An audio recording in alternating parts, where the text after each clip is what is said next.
Hey, what's up? This is Mr. Bill. Welcome to the Mr. Bill podcast. Today my guest is Billain, legendary drum and bass producer from Bosnia, who's done remixes for Cohen Sound and appeared on Owsler and whatnot. He also does a bunch of like film and AV work and whatnot, and we'll get to that in the interview. But first I wanted to shill some crap. First of all, this Friday I am opening the vault on Bandcamp and putting my entire discography there to take advantage of the fee-free day. Basically, Bandcamp is not charging any fees for whatever day, Friday, I think it's the 5th of June or something like that. And so to celebrate that, I'm putting every single album of mine, basically my entire discography up just for that day. Which means if you go there and buy my entire discography on that day, so you'll have all my music, all of the proceeds, or as much as possible, will come to me, I think minus the PayPal fee or whatever. So I'm doing that. Secondly, please keep posting your Patreon subscription perk recommendations to my Facebook group, The Belegal Immigrants, and on my Discord server. If you're not already in the Discord server, there's a bunch of meme shit happening there. It's pretty funny. Link to that will be in the episode description. And last but not least, if you want to become a better producer, sign up to become a hardcore Abletuneer at MrBillsTunes.com. This is where you can get access to all 4 seasons of The Art of Mr. Bill. You can get all my project files, sample packs, and years worth of tutorials. It's pretty sick bang for your buck. Basically, you pay $15 a month and you get access to pretty much fucking everything I've done, which is, in my opinion, a pretty insane deal, and I wish it existed when I started producing. So, with that said, let's get to the interview. Enjoy.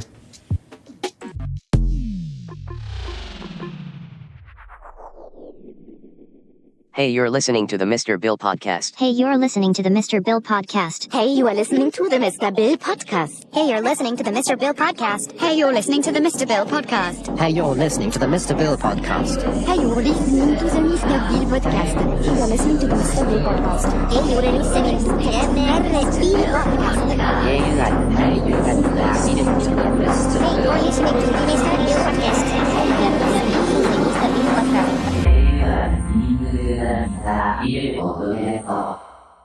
Well, thanks for doing the podcast, man. I appreciate it.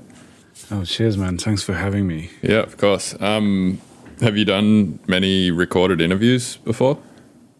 Probably 1, 2 tops. I don't really recall like recording too much of this stuff. I don't know why. Like, never had a time to do it.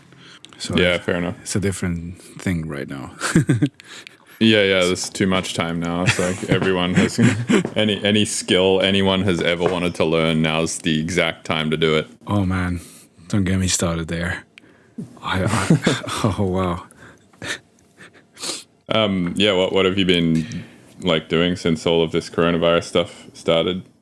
Well, first thing I realized is this is going to shape my lack of like some lacks of discipline here and there, which made me realize that like I have to kind of have some type of like be organized more and kind of have a schedule of things I want to do every day. I was experimenting even with the schedules.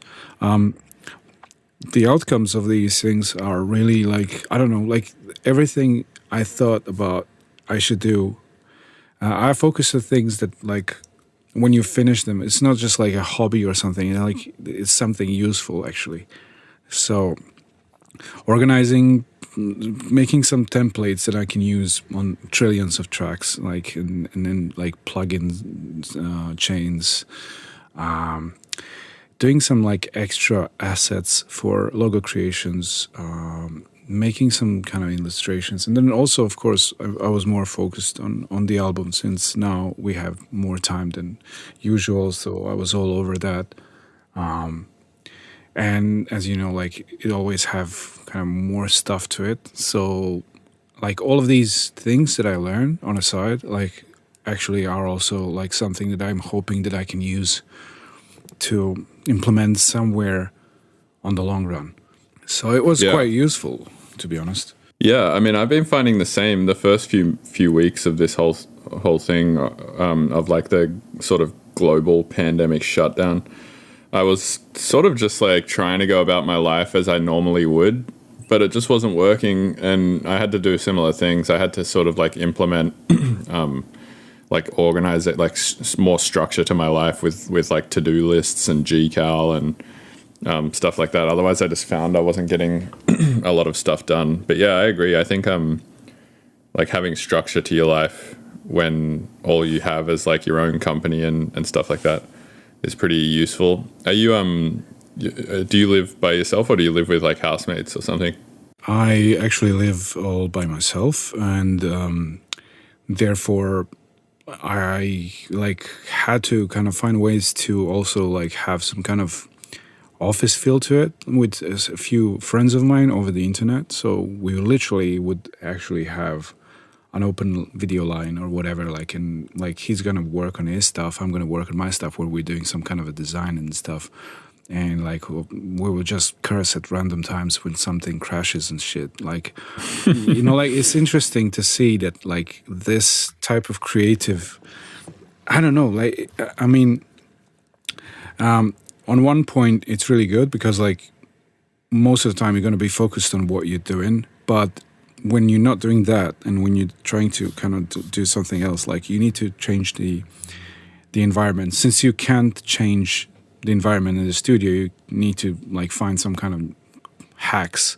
And one of the hacks was just like to work with people over the video, like each to their own and stuff like that. So you find like if you have somebody else sort of just working on their stuff on video on a separate screen, we were working, and you're working. Yeah, we were working on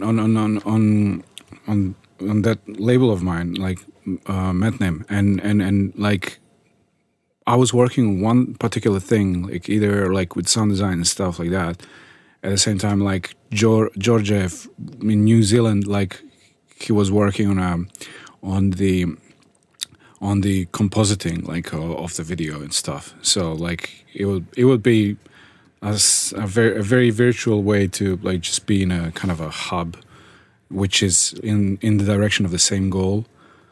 And that was the longest kind of sessions like that I had with someone. Everything else was like VR most of the time. Right. Man, speaking of VR, I just got a Quest. Have you messed around with those much? Oh, man. Well, good luck, man. Yeah. I did some like roller coaster simulators, and I did there's this thing called Richie's Plank Experience where you walk off the top of a building. Oh, the fear of height thing, like all different kind of simulations of like underwater or on the top building and stuff. Yeah, it's pretty scary stuff. It's weird because the graphics are not good. Like the graphics are fucking terrible. But for some reason, if you just cover your entire peripheral vision in this different like realm, even if the graphics are not good, your brain still believes that it's sort of true. Yeah. So for instance, like with Richie's Plank Experience, it's like, I don't know, like 8-bit graphics almost, like not quite 8-bit, but it's pretty shitty graphics. Like it's mid 2000s PlayStation graphics, but you're sort of standing on the top of this building. And because you can see the entire scope of the city and like helicopters flying past you and stuff, like there's enough signals going into your brain, telling your brain that this is a real situation. Yeah, it's really funny. Like your brain still kind of finds some kind of excuse that that's a real thing on the top of the building, or even if in the early stages, like you can still see like the impact of it. And with each next year, like with the new technology and the new like headsets, I got the Vive. And Vive was like, it was quite a big experience for me. Before that, I had what was that? Like Galaxy something? You mean Gear VR? Gear VR, yeah, for Galaxy phones. Right. So, yeah, that was pixelated as fuck. But still, I mean, just the way you said it, like it was like your brain was pretty nicely tricked. Yeah, I had a Gear VR for a while as well. And yeah, it's cool. I mean, it works. But yeah, it's definitely, the Quest is a lot nicer. I've heard, so there's this thing you can do with the Quest called Link, where you can actually plug in a cable from your graphics card on your computer.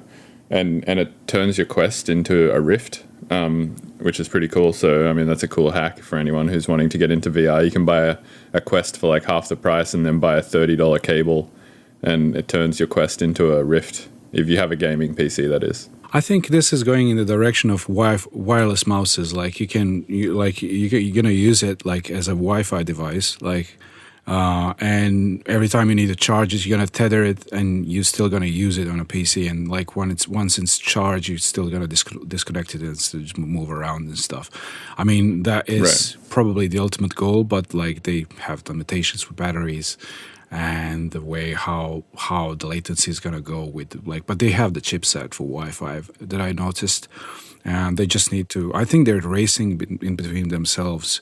HTC is probably going to put another headset that is probably going to be a next step thing, because like either them or Valve is going to do something, maybe Index 2, but they still have to sell a lot of units to be like, not to be like crazy like AMD was doing with CPUs, just like killing their own. I hate that it's a waiting game. Like somebody puts something out and they're like they already have it in stock, like ready to like reply to fire. We're still at this stage. If it wasn't for that, like we would see a lot of products coming earlier every year without waiting. Yeah, that's a good point. Yeah, so with this thing that you can do with the Quest, where you plug it into your computer with the link and essentially turn it into a Rift, you can actually control your computer with it. And I was doing that yesterday, so I was able to be in my Quest holding my two joystick controller things, like pressing buttons like on my computer. I was able to open Ableton and like turn some faders up and down and stuff. But yeah, you're right, like the latency was super bad, and the ability to like grab and touch things was pretty bad. But I can see if that technology gets a little better and they sort of integrate better with a computer, that it could maybe go in the in the direction of being another peripheral that you could control your computer with. But do you remember in the early days of MIDI controllers, there used to be this issue in Ableton, like, you know, I don't know if you ever had like one of those really early MIDI controllers, like a Novation 25 key thing or whatever. I know what you're talking about. Yeah. And you, I don't know if you had this issue in Fruity Loops, but you would turn one of the knobs on the controller and the parameter that you were controlling would just like jump to 100% and then jump back down to 0%. I remember that. Yeah. That was a big thing. So that's, dude, it was like a huge thing in Ableton, and I'm sure, like, I think it was an issue with the MIDI controller itself rather than the actual I agree. software. I do remember I had borrowed some devices over the time from friends. Yeah, and I remember there was some that actually had the same effect, if I may recall, even in FL Studio. Right. So using the Quest in as my controller for my computer, it was similar to that. Like grabbing things, the parameter would just jump to 100% and then jump back down to 0% and so on and so forth. It was like just that kind of resolution that you would get with a shitty old MIDI controller, but with VR. I tried that virtual desktop, and I actually tried making a few tracks in it. Like the good side of it, like, yeah, you got an extra screen and you got a huge screen, and you can like extend, put plugins on the side, and you're literally like then surrounded in like in something that is, you know, easy to say, like 5 screens around you with different stuff. So then you realize you don't need to have a huge like screen in real world. But actually, you would think, like logically, you would think like it's faster workflow, but it's actually slower a bit, because your neck is just going wild in all directions. Right. Yeah, exactly. Yeah, you're kind of limited by your own human biology, you're your ability. You're like cockpit, like you're active like a pilot or something like that. And I'm like, okay, this is weird, especially because mouse is now almost in a spherical movement of dimension, just to like reach all the stuff, and you're trying to remember where your keyboard is because you don't see that one. Well, also, your computer screen, like when you're using a computer, the computer screen and the surface in which you like grab everything and whatnot is a 2D surface. So you really only need a 2D peripheral that is a one-to-one mapping to that, right? Like it doesn't need to be 3D, which is what VR is. And then that kind of makes it a little bit slower, because then you have to like reach into that 2D surface to click on things and whatnot, versus with a mouse, you're already just on that 2D surface all the time. I mean, the production itself, it's obvious. Like, if it's the best AR that can happen to music production is like when you have plugins that are actually like floating over your keyboard, like right behind your keyboard, somewhere on the side, wherever you put it, like on a table, and like that. And you still see the physical world. I mean, those things would be amazing to have, because now then you wouldn't have to like have it all attached to the screen. It's like a one screen and AR detachable plugins around the screen would be amazing thing to actually have. But like we're pretty much far from AR, more than VR. Like AR had a bigger dust, like, and all the PR and everything, and it just went out like nothing happened major in terms of breakthrough. I mean, like you had the HoloLens, you had this, you had Motion Leap. Like, was it Magic Leap? Magic Leap with like yeah, the hand thing. Like one of those two was supposed to be like the most craziest AR breakthrough. Wait, hold on. I think it's called Leap Motion. You Google it. Tracking Leap Motion controller. That's the one you're talking about. The one that tracks your hand, right? Oh, that's the hand trackable thing. But the AR stuff was probably called Magic Leap, I think. Right. So you're saying like you think that's the direction in which peripherals for computers will go?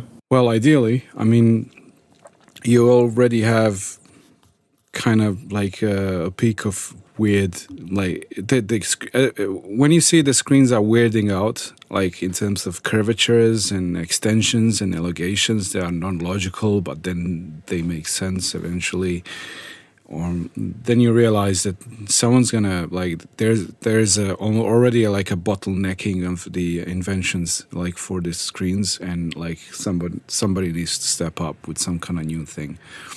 Whether it's like a modular screen system that is like I don't know, you make the size of your screen, like, you know, like LED blocks that you just like start putting together, like the way you put things on the background on the festivals, like the big LED panels. Yeah. Stuff like that is really high resolution. Or you go into AR. That would be amazing, basically. But yeah, that's what problem do you think it would solve to have either AR or a modular screen? Like what can't we do right now with computers, and what don't we have, and like what's we're always bottlenecking our screens. Like you can see that, like obviously, like the bigger the project is, like the mass, this sheer mass, like, and the demands that you have to memorize a lot of stuff via colors, groups, types and stuff. Like, and thank God for scrolling up and down for so long, and realizing that you have like 100 channels, and like then thinking about bounces and stuff like that. And 1/3 of that problem has to do with overall, like how the screen can kind of fit all of these demanding interfaces, like plugins that you want to or don't want to close, or you want to monitor. Then you have to have like extension of the monitors and the stuff on the side. It gives you like analysis on the side, so you can like watch the signal actively. The more you do like stuff with sound design, the more you like involved into like either like movie industry, game stuff. Like you start kind of being very harsh on yourself, like literally overanalyzing stuff, and just getting to know that thing, and like having many things open in one process, because like many of these clients or ideas, you need to revisit them, and you mustn't have them bounced or stuff like that. So you have to have them as like one huge project. Right. So yeah, that's quite demanding in terms of like screen sizes or project sizes. I mean, everything. Yeah, for sure. No, I agree. Yeah, I think screen real estate has always been kind of an issue. I guess another bottleneck in music production is sort of like your processing power. Hence why you would have, say like sound design sessions on one day and then writing sessions on another day, right? It's because you just physically couldn't have all of the bass sounds and stuff with all of the processing on it running at the same time in one session as you would need in a single track to make one of your tracks or one of my tracks, depending on the style that I'm making or whatever, right? So it seems like we're sort of already developing these ways of getting around these bottlenecks. But yeah, do you think like in an ideal world, if you had unlimited processing power, unlimited screen real estate, and just all of like there was no bottlenecks, then the bottleneck sort of becomes you, right? And your ability to think. Like and you physically, so you manifest the same bottlenecks in terms of like, oh, I got like everything like unlocked basically, but then creative blockade jumps in and gets you there, and you're like, okay, so yeah, I got all the power, but like I need to go out for a sec, like you know. Yeah, or I mean, going back to the analogy or the example of doing sound design sessions on one day and writing sessions on another day, it's maybe just because our mental processing power is not that great. So it's kind of like you need to sort of disperse your energy or, Oh, right. evenly divide your the amount of attention that you can pay to something over a series of days, right? Oh, certainly. Like I just got back from like bike driving and stuff. Like so. But here's the thing. Like I've noticed the same pattern. For example, I watched Masi Kursera Machi Kuchiara. He's a cool artist. Like he talked with his friend Ash Thorpe. In terms of like what Ash Thorpe told, if you have more projects and they're in the same direction somehow, synesthetically, visually versus like the audio wise and stuff, I found myself like easy to switch to actually like just making a full silent studio and start drawing. Like it really helps me to rest from the other thing, but still being productive. And I feel like it's good actually to have some extra like effort on a side to like either to learn it or like whatever it is, like not just like graphic design or illustration, maybe like language, to learn language in the process, or like something like totally opposite. But yeah, I mean, this is a really good thing because like we're in this actual environment, and I actually started drawing even more, and I got back to like some serious stuff that I always wanted to do just because of this. But even that, of course, like when your head is full, when your ears are full of sounds, and when your eyes are full of these lines, like you still have to do something with yourself. And I lacked quite a lot of activity because all of this is just sitting in the studio. So I decided to have a bike after 2 decades of not driving it. Like, it's crazy.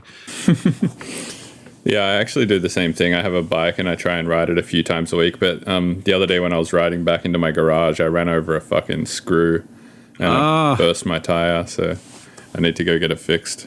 But yeah, I agree. I think like the benefits of going outside can't be like overstated enough. Like for instance, I used to always think like, oh, I need to just stay in the studio for 8 hours a day and just work for those 8 hours and then I'll go outside. But I actually found it's more productive to work for like 2 hours and then go outside and then work for like, 2 or 3 more hours and then go outside again and then work for like 2 or 3 more hours and then go outside again, right? And I find like the amount of work that I'll get done in each sort of 2-hour block is a lot more than I would have gotten done if I had not have taken a break between the preceding 2-hour block and the previous. Yeah, exactly. Like it's kind of like reinvigorate. It's like, if you go into the studio, I don't know if you have this experience too, but like if I go to sleep and then I wake up the next morning and I go into the studio, I'll get more work done probably in the first like 30 minutes or 60 minutes that I'm working than I will over the next 7 hours.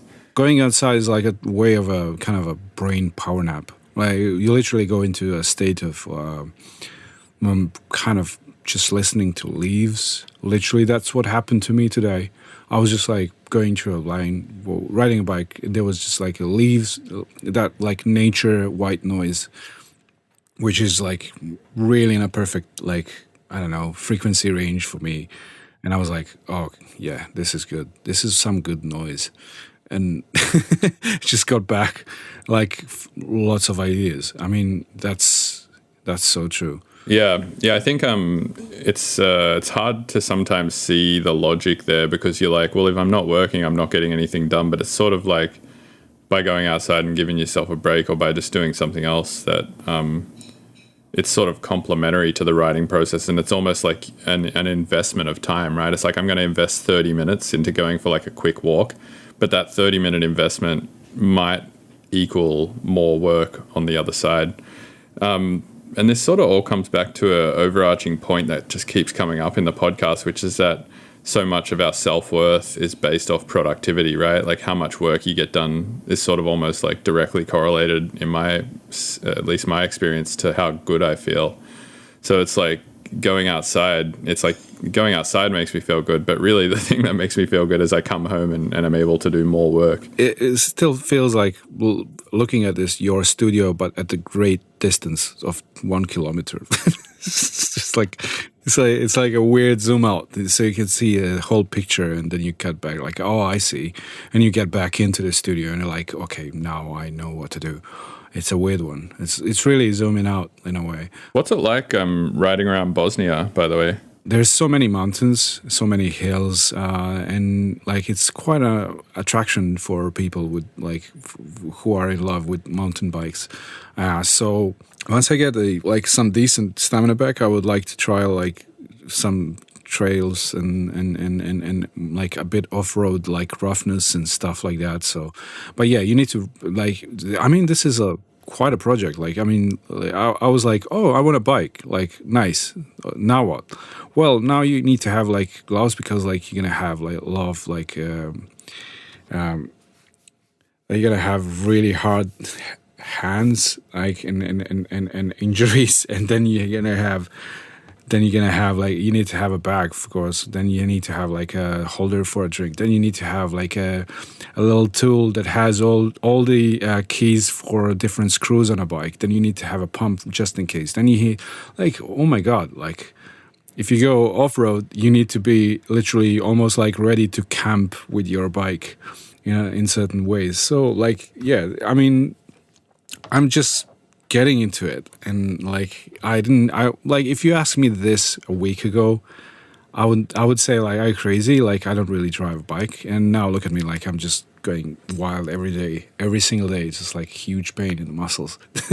So yeah, it's quite a relief for me, to be honest. Yeah, I should actually get a mountain bike, to be honest. I have an e-bike, and I ride that around a lot, but it's essentially, I don't know, somewhere between a bicycle and a motorbike, because it's got an electric engine attached to it, which I kind of find fun. It was pretty funny. The other day I was riding around San Francisco, and some like guy, he kind of came up while I was riding my bike. I was just sort of riding it very slowly through like an alleyway, and some guy stopped me, and he sort of pompously asked me like, do you even get a workout on that thing?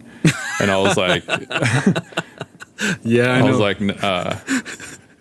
yeah, I said, no, man. If you want to get a workout, you shouldn't buy this bike, to be honest.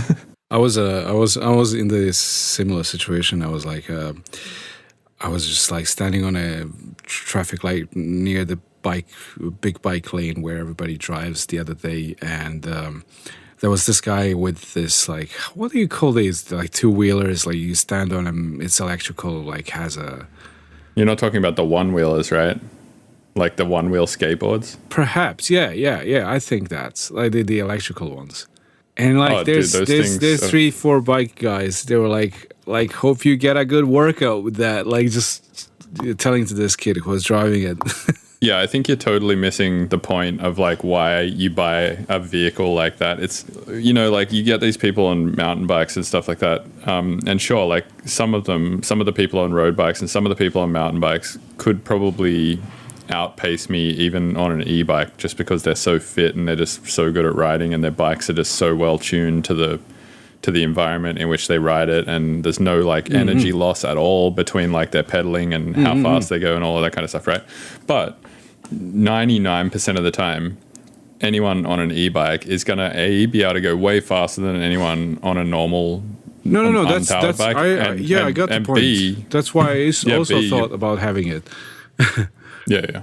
yeah, I mean, you could just go further and whatnot, but yeah, I mean, you don't buy an e-bike to get a workout for sure. No, e-bike, like ideally, it would be something cool that you can get like a modular thing on an e-bike and stuff, like on a mountain bike and stuff, like so you can just put it on. Like I saw some things on the Kickstarter, people making like these modular systems for like that can convert your mountain bike to e-bike and stuff like that. So I was really interested into that because obviously for the same reasons, like I got all the same like ideas about like why should I have it, like because of greater distance and quicker speed and longer drives and like uphill easiness and stuff like that on the longer periods. Of course, I can't flex like 60 kilometers uphill the way e-bike can and stuff like that, obviously. So, right. And that's the thing, on an e-bike, even if you're going up a hill, it's still work. Like you still need to be sort of pedaling to get up there because the engine itself, a lot of hills, like I live in San Francisco, which has crazy amounts of hills. And yeah, quite often if you're trying to get up a hill using nothing but the throttle, it actually won't work.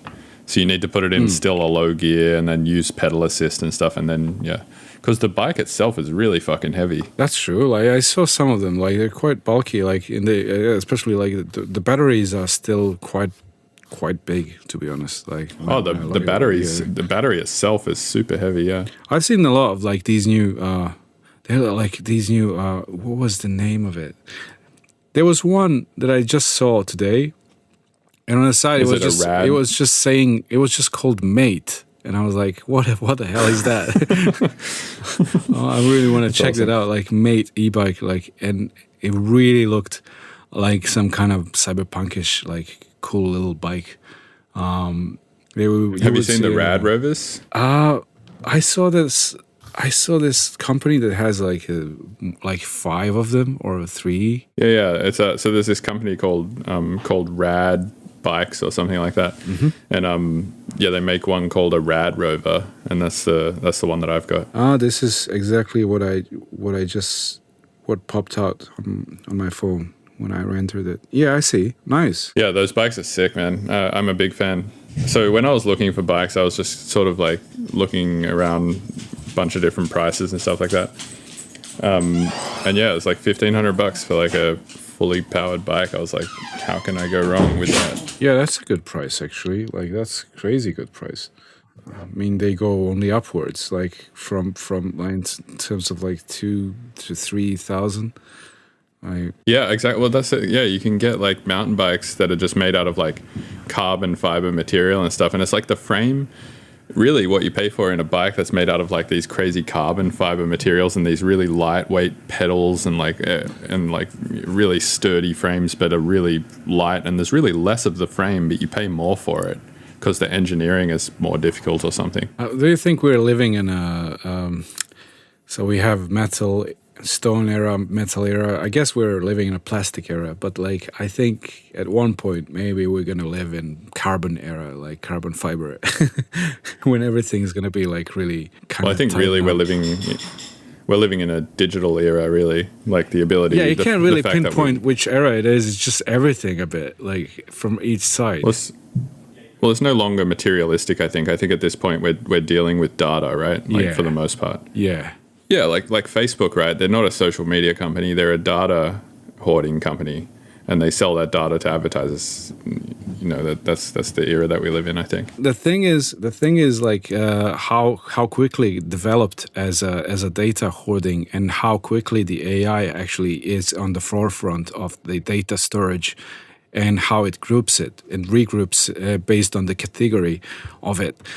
For example, you have a lot of artistic like pages that actually just post art everywhere, and then you have like and it's really unlocked because of the organics, and it's interesting that like that kind of content is unlocked, but YouTube or like some other type of formats are locked, and so you like obviously now can follow how like what is the prime interest of hoarding data, like of set different companies, like Instagram got bought because people want to Like the AI there is in charge to learn everything about the images you post.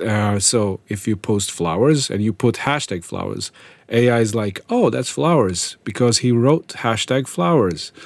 It's crazy, like how quickly this technology is going. Oh, the AI can do way more than that at this point. Like they can tell where you hover your mouse on the page for certain amounts of time, like just based on your inherent activity and how you're interacting with the website and the page. They can tell almost everything.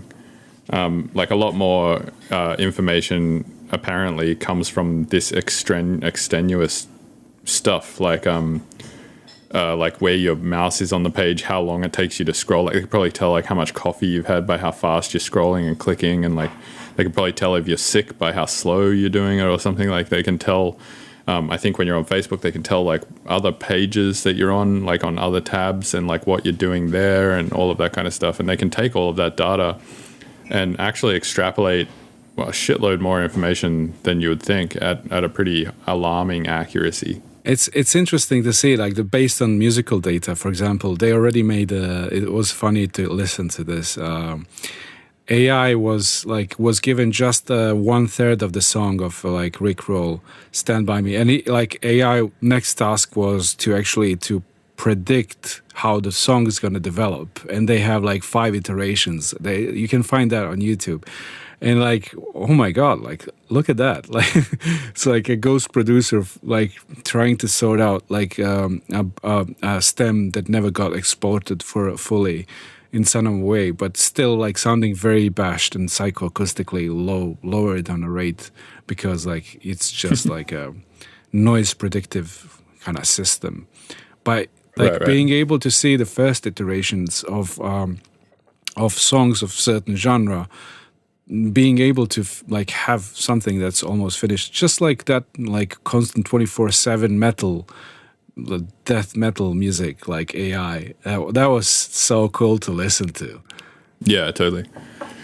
Speaking of which, like AI and stuff like that, it seems like you have a bunch of animation series and stuff like that. So I wouldn't mind talking about that a little bit, like what you're trying to do there and how you're doing it and all of that kind of stuff. Because it seems like every couple of months you're releasing like some new music, and you're always like accompanying the music with these animations that seem to be telling this somewhat continuous storyline.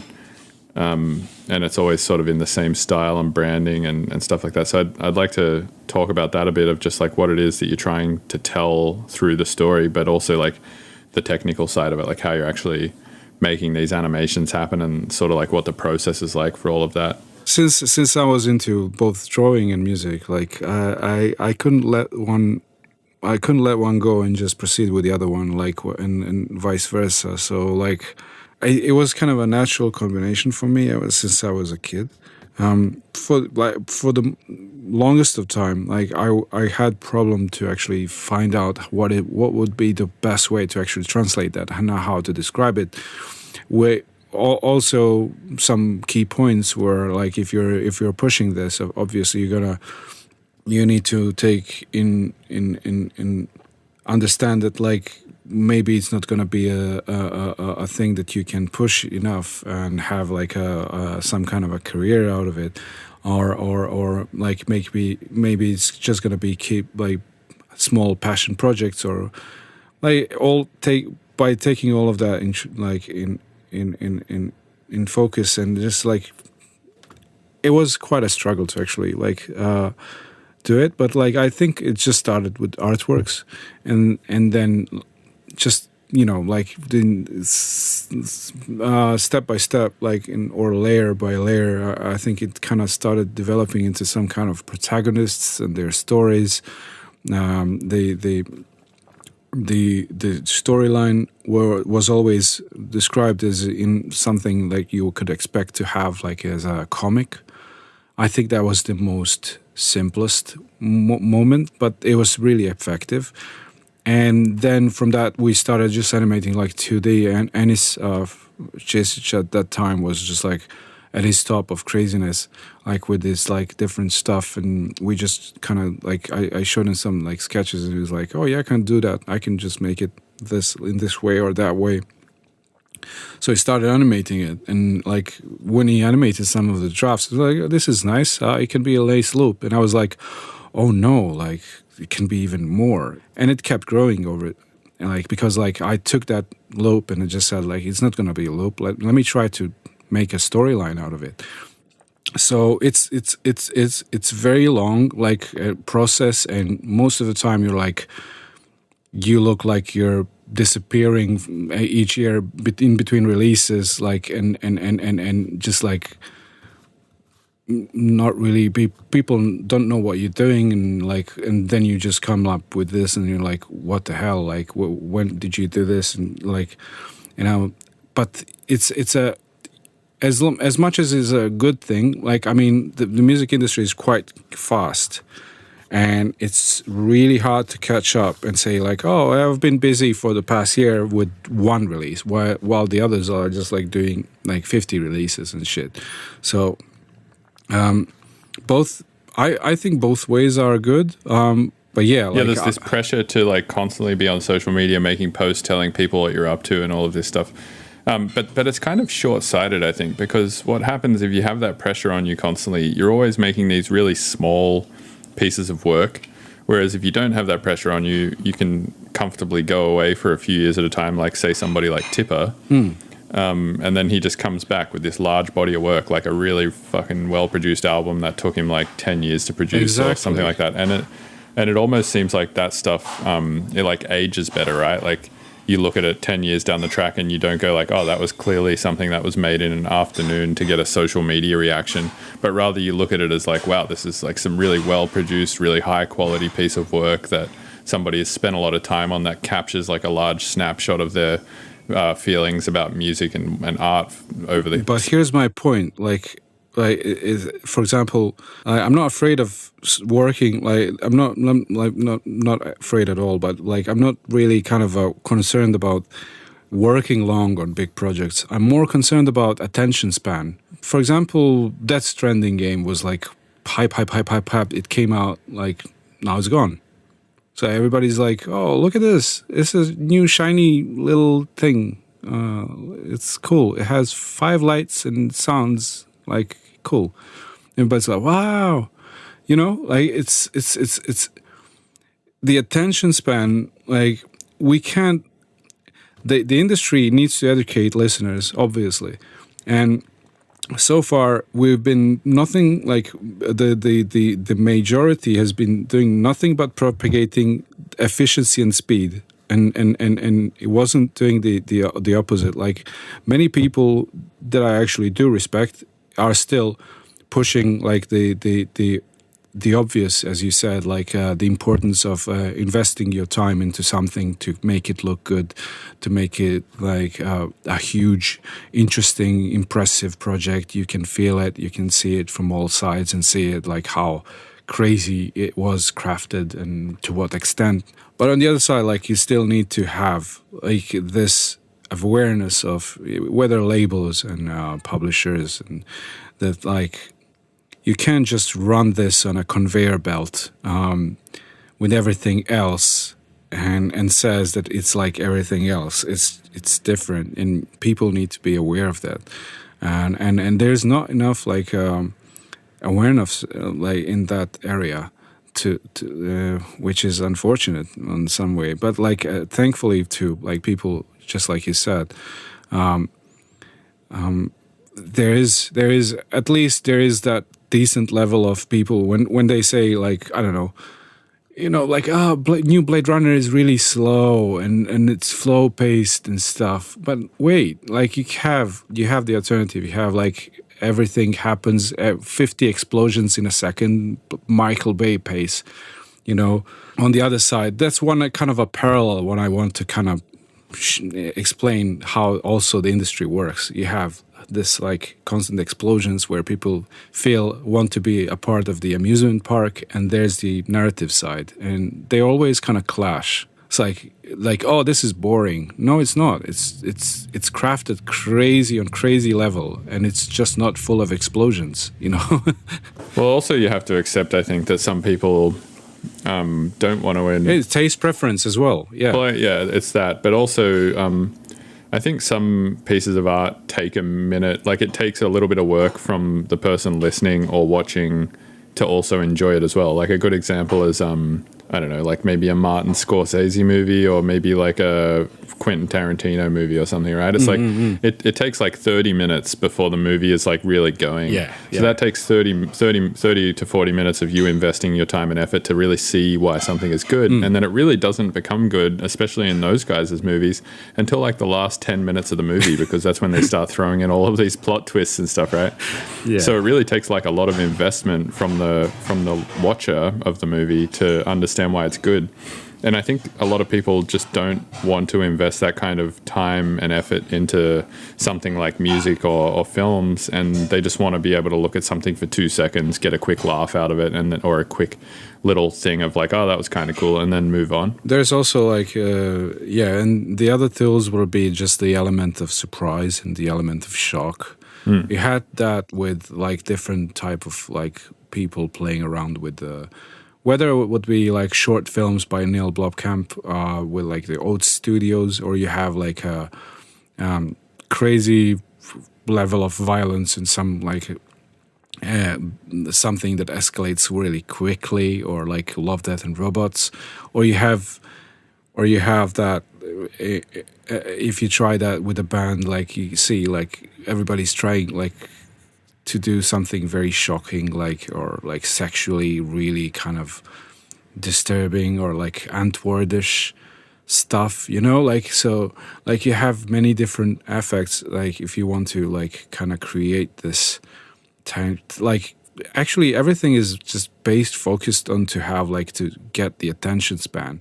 So everybody's thinking the best formula for the attention span is not to tackle the attention span, rather to just feed it constantly like 24/7 with the short clips. Like it's, so to like tackle that is quite a challenge, and you like basically end up investing a lot of time like building up your name and trying to eliminate failures as much as possible in every single direction with every single release, and creating it like consistent. And I mean, yeah, it's a longer route, but it's more rewarding at the end. I mean, like that's something like how Paul Verhoeven, Denis Villeneuve was actually building his career. For example, he was like, okay, yeah, but let me try to do it a little bit different. And like you have Sicario, not many action happens at all for the 20 minutes. And then you have like one part of the action for 30 seconds. And you're like, wow, like talking about efficiency in terms of like thinking really psychologically hard to get your attention locked, like until something like resolves into 10 seconds. I kind of feel like that's what minimal techno is like. It's trying like to keep your attention with something that's and I feel like somebody who's really good at that is Boris Brejcha, where you'll listen to his music and there won't be a lot going on, but it'll be just enough to keep you engaged and captured. And then he'll just do something for like, 5 or 6 minutes, and then all of a sudden he'll introduce a melody or like a fill or some new element that like is even, it's just so intense because of like how simple all the preceding things have been before it. And I feel like that's something I've been bad at with music a lot is I'm really bad at sort of like putting all my cards on the table in like the first 2 seconds of the song and just being like, here's literally every edit possible right now. And I think that's like some area where I could probably get better at songwriting, but I maybe fall a little bit susceptible to the trap of trying to engage people too quickly because I feel like I have to or something. I think we're just like going through, like if you feel like that, you're probably on the other side and you're just like going like I'm always feeling like that as well, like, but like sometimes I feel I've done too much and sometimes I feel I've done too little. So like I think all of this process in my thinking like goes in waves, like from end to end. So Boris like is like less is more, which means he curates his sounds to the point that he reduces them to like some few most interesting stuff that can keep your attention quite locked. And then you have the other side is like more is more, which is absolutely cool for me because like this is the IDM side, this is the cyber neuro, this is like neurofunk in itself, like half step-ish, dubstep and stuff. But those two, like what I found interesting, like both IDM and like drum and bass dubstep, like and the other side, that techno, like both can coexist in these two worlds. Like both have their qualities to be more and or to be less and to function absolutely brilliantly and properly.